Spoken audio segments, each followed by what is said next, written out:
I gotta say, I was absolutely surprised by this movie. It came out of nowhere for me in terms of radar, and I loved it. It was funny, it was thrilling, it was so many great things. How did the concept, though, for this really start to come about? Well, this really started kind of like a visceral reaction from like the political climate. We've been living here since in the United States since we're like very young, like around 12 or so. But seeing kind of such harsh words being said by Trump when he ran for president, kind of throwing Mexicans under the bus there. The political climate kind of you kind of become self-aware of like what's going on and how politics kind of uses Latinos as a way to manipulate the masses. And then the more research you get into it, you realize it's not just one party, but it's like both. And then that's when we realize that there's a movie here because there's something we want to say. And 10 years in the future, when we look back and say like when all this was happening, when the climate was like this, what did we do? What did we say? And so we wanted to be able to have something we felt proud of, and at the same time it was unapologetic in terms of how we think.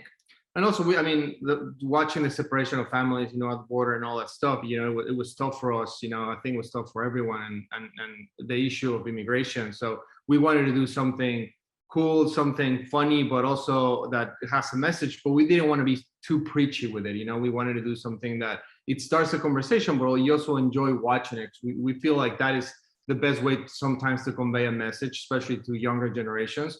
And we thought this was the best way to do it.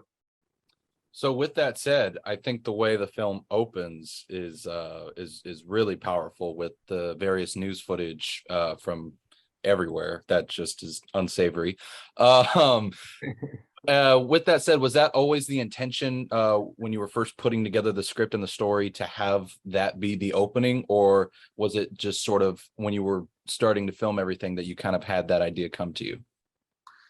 Yeah, I mean, when we started seeing the news, we were just kind of shocked, and then we realized like there's a funny way in which we can take all of this and then put a soundtrack and kind of like cut it to the beat and then have one video make a commentary of the next video and then sort of like have a movie within the movie. And the funny thing about that is like when we started doing it, more footage started coming out because more things would happen. And then at one point you need to tell yourself, it's just gonna be a nonstop amount of footage. Like just pick some and then you gotta call it a day and then you end it and then there's more coming out. But you're like, okay, this is what's in the movie. But it's a harsh reality, but we wanted to kind of hold a mirror up in society and say like, this is a movie, this is a bonkers, crazy idea, but this footage is real. Yeah, it's unfortunate that it's real, but you're right. It is needed to show to get to the heart of a lot of viewers.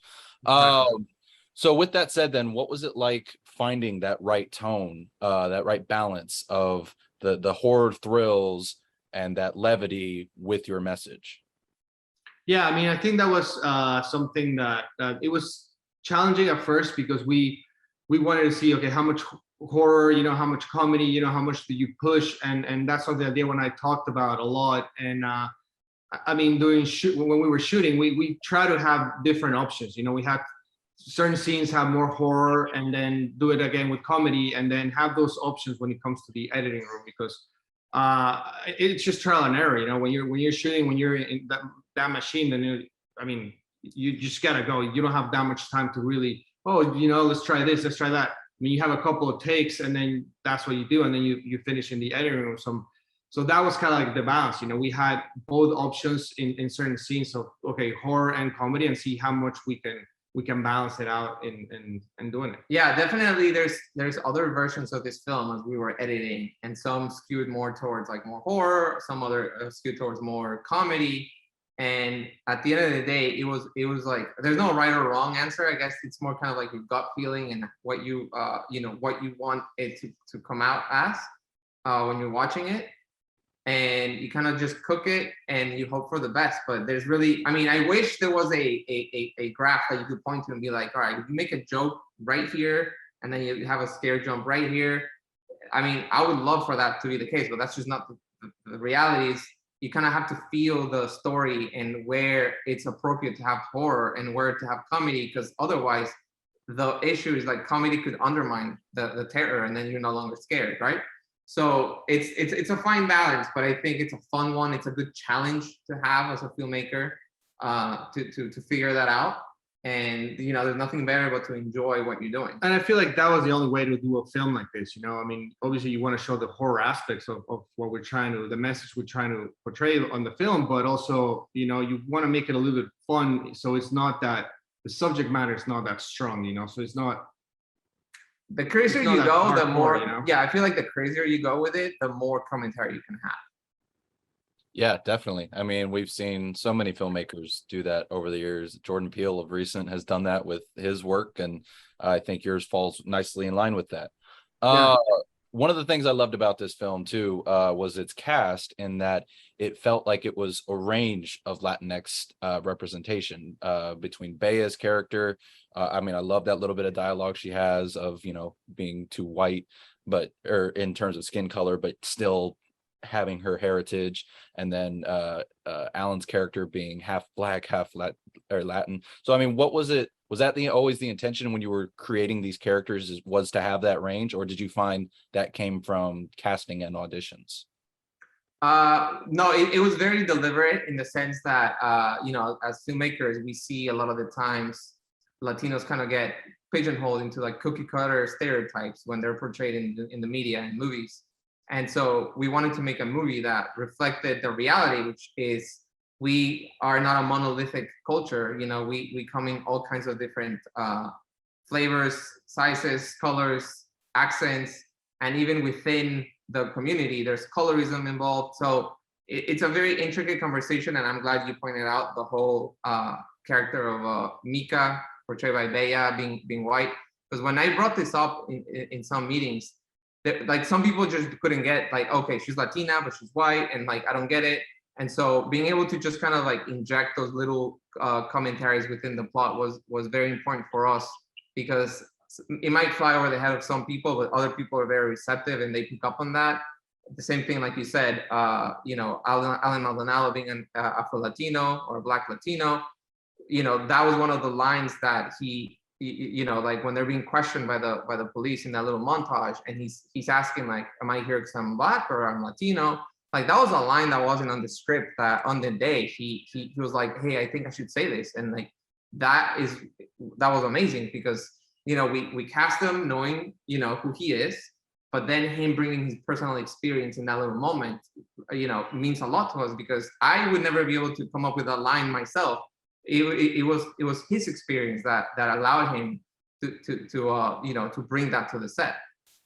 And for us also, it was important that, I mean, in Hollywood, you have a lot of the stereotypical, Latino characters, roles, and it's important for us to show that we're treated as a race, and we're not a race, we're an ethnicity, and it's important for us to show that we come in different colors, different sizes, different accents, different everything, and that's what a Latino means, Yeah, I think you both do it so well with this film. It was something I picked up on early on and was happy to see.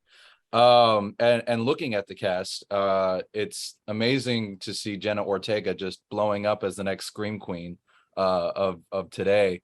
And I'm curious though, what was the timeline as far as production on this? Was this before she really started to be seen in Scream and X and all these things, or was it somewhere in between all of that?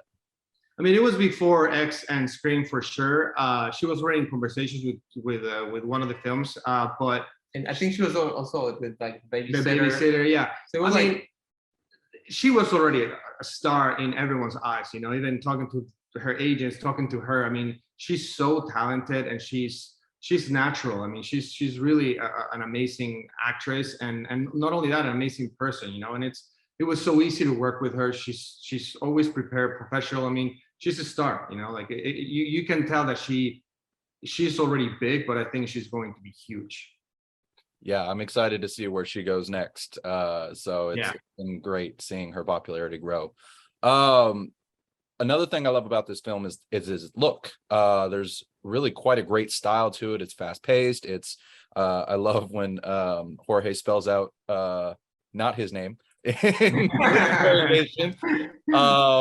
And I even love the edited one take during the riot near the end. I mean, what was it like really developing this look and this style for the film? I'm glad you asked about that. There was a lot of effort that went into that because obviously we didn't want to, have a movie that felt traditionally, in that sense, especially because of what we're saying and we're doing so crazy that, we wanted to go balls to the walls and make it, very bonkers. And having the freedom to say like, oh, I'm gonna go crazy with it, felt very liberating in the sense that I was like, okay, let's just imagine if imagine if Jordan Peele and Edgar Wright were making a movie with Latinos. I was like, that's kind of like where I'm going for. That's funny you say that because Edgar Wright was totally in my mind when I was watching it. I was like, I feel a lot of that influence there. So that's a good source to pull from. Absolutely. I mean, you mentioned both already, Jordan Peele and Edgar Wright. I mean, those are huge inspirations for us. So we take a lot from those kind of movies, those type of directors. That's awesome. Well, now this part of this piece will run after the movie comes out, so I do want to get into some spoilers. That twist is bonkers. It's great though, bonkers. It's and so How you like it? how did that idea, how did you come up with that? I mean, I'm never gonna forget the day that Diego came into, I was in the living room and he came up to me. He's like, "Hey, I think I have an idea right now, and let me pitch it to you before you say anything." And that's when he told me the whole thing about the hamburgers, And at first I was like, this is way too crazy. This is way too much. I mean, I don't know how we're gonna pull this off, but I mean, yeah, I mean, it really just came from the fact that we're clearly making a commentary on like one social class eating another class, metaphorically. But I was like, what if we literally have one class eat the other class, like literally, and then use that as like the extension for the horror, for the comedy, for the absurdity of it all, and it kind of it works. And it was part of like you said from the beginning, like in order to do this movie, and have talk about this subject, and we had to go all out, we had to really go out there, and I think that kind of twist, it goes great with the film, and it works very well with the story that we want to tell. I couldn't agree more, and I love the design work on Jenna and Jorge when they're half old, half young. What was it like coming up with that? Working with the makeup effects team to really find that right balance. So one of the things that we talked about is like for a lot of Latinos, especially in that kind of situation, they're kind of caught in between two worlds because of like the culture, because of like the law. So we wanted to come up with a physical representation of being caught between the two worlds, and that's why half of them looks fine and young, and the other half of them looks deteriorated and old. And so it was that juxtaposition that we thought, if they just look all old all the way through, then it's kind of like expected. But if we go for a half and half, then it's a physical representation of being caught between these two worlds.